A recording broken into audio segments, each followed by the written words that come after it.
Hi there. Let's dive into the topic of psychological defense mechanisms. First up, denial. Imagine a person who has been drinking heavily for years. Despite having lost their job and strained relationships due to their drinking habits, they insist that they don't have a problem with alcohol. This is denial, refusing to accept the reality of their situation. Next, rationalization. Imagine a student who didn't study for an exam and failed.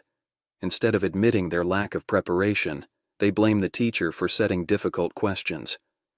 This is rationalization, providing socially acceptable reasons for actions that are actually driven by other motives. Reaction formation. Consider a person who harbors negative feelings towards a colleague, but goes out of their way to be nice and complimentary to them. This is reaction formation, behaving in a way that is opposite to one's true feelings to keep them hidden. Next, imagine a person who had a tough day at work and was criticized by their boss. Unable to express their anger towards their boss, they come home and yell at their children. This is displacement, redirecting anger to a safer outlet. Regression.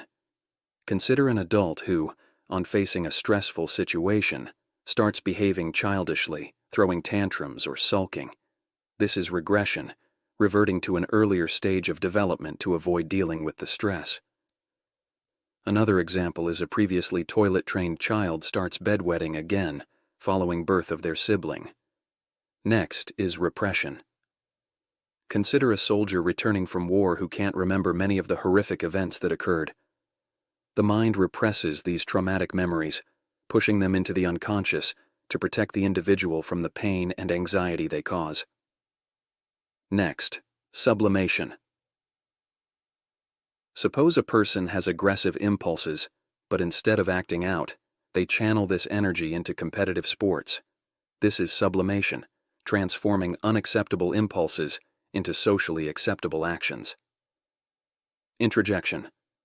Suppose a child grows up in a family where academic success is highly valued. They internalize these values and put immense pressure on themselves to succeed academically. This is introjection, incorporating the values and standards of others into one's own ego.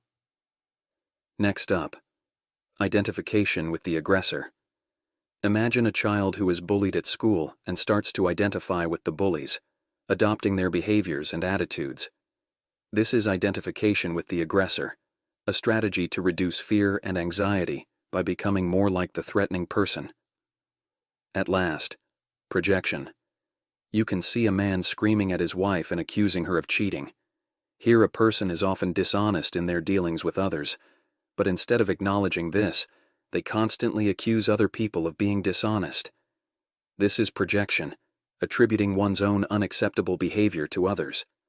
Remember, these defense mechanisms are unconscious strategies our minds use to protect us from anxiety or discomfort. They are not inherently bad and can be adaptive in some situations. However, when overused, they can hinder our growth and prevent us from dealing with our problems in a healthy way. Understanding these mechanisms is the first step towards healthier coping strategies. Stay tuned for more insightful content. If you found this video helpful, don't forget to like, share, and subscribe. Until next time, keep learning and stay curious.